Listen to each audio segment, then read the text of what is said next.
Assalamualaikum warahmatullahi wabarakatuh. Sahabat anugerah iman yang dimuliakan Allah Subhanahu wa Ta'ala. Tahukah kalian bahwa kematian adalah sebuah kepastian yang akan dialami oleh semua makhluk hidup yang bernyawa, termasuk umat manusia yang ada di muka bumi. Ketika manusia itu menghembuskan nafas terakhirnya, maka ia akan memasuki fase-fase tertentu, di mana salah satunya ialah fase alam kubur atau alam barzah. Di alam kubur tersebut, manusia akan mengalami berbagai macam kondisi yang dapat berupa kelapangan kubur ataupun kegelapan kubur. Terdapat beberapa amalan yang dapat dilakukan oleh umat manusia selama hidup di dunia sebagai bekal di alam kubur kelak. Amalan tersebut tidak hanya berfungsi untuk menyiapkan diri menghadapi kehidupan setelah meninggal dunia, tetapi juga untuk menjauhkan dari beragam siksa api neraka yang begitu pedih. Berikut ini ialah beberapa amalan yang dapat dilakukan oleh umat manusia di dunia sebelum ia meninggal dunia, di mana amalan ini dapat menjadi penerang di dalam kubur kelak. Yang pertama ialah umat manusia wajib melaksanakan solat 5 waktu dalam sehari.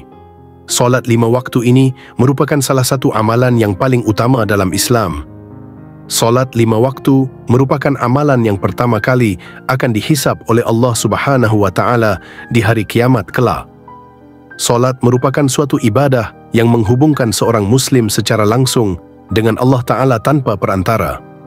Oleh karena itu, solat menjadi ibadah yang paling penting dan pertama kali diperiksa di hari kiamat. Rasulullah Shallallahu Alaihi Wasallam menegaskan bahwa solat 5 waktu ialah tiangnya agama.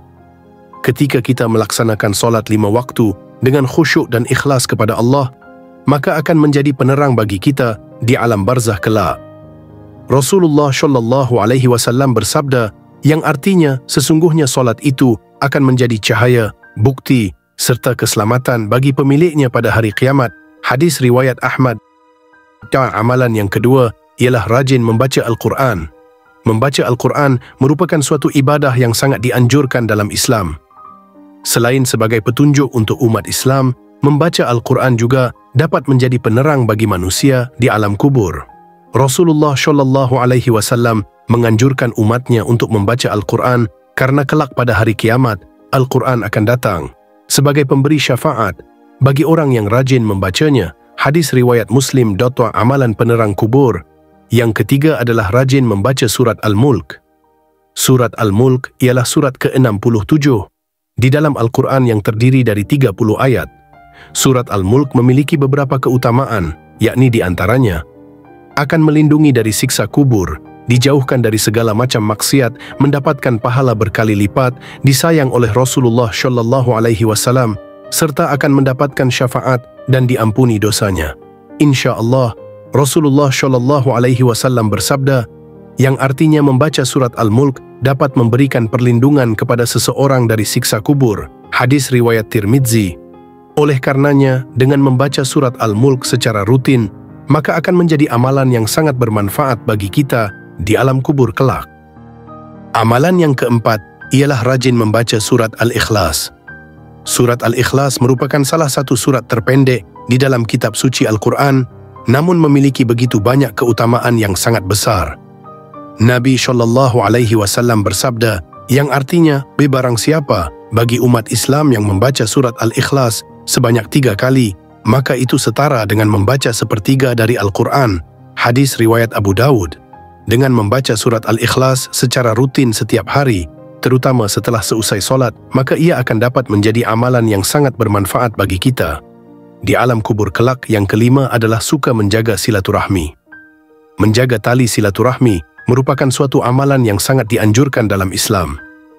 Rasulullah Shallallahu Alaihi Wasallam bersabda, yang artinya barang siapa yang suka memutuskan tali silaturahmi, maka kelak ia tidak akan masuk surga. Hadis riwayat Bukhari dan Muslim. Dalam Islam, menjaga tali silaturahmi memiliki banyak manfaat seperti akan mendapatkan pahala dari Allah Ta'ala, memperpanjang umur, dilapangkan rezekinya, menjauhkan dari api neraka, dan juga akan menjadi penerang bagi kita di alam kubur. Hal tersebut dikarenakan orang-orang yang kita cintai dan kita jaga silaturahminya akan terus mendoakan kita sehingga dapat membantu meringankan siksa kubur kelak. Amin Allahumma amin.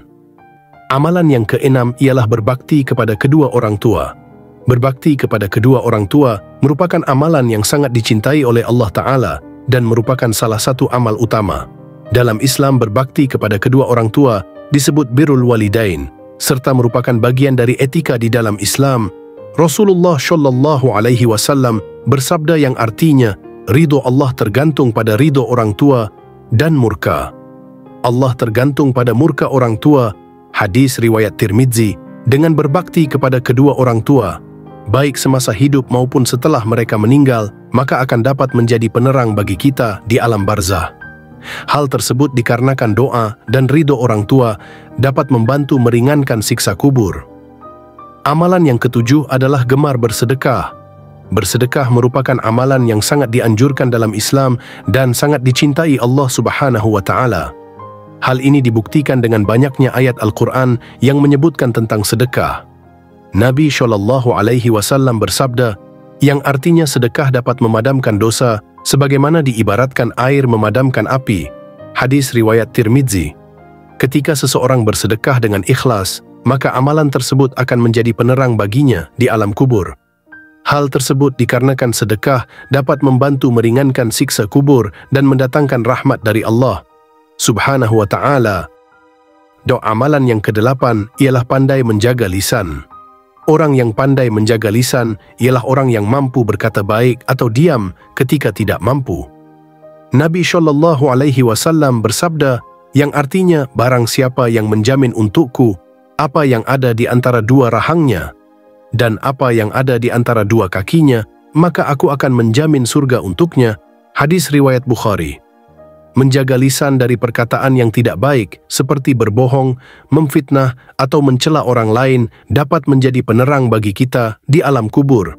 Hal tersebut dikarenakan perkataan yang baik dapat membantu meringankan siksa kubur. Amalan yang kesembilan yaitu memperbanyak zikir kepada Allah.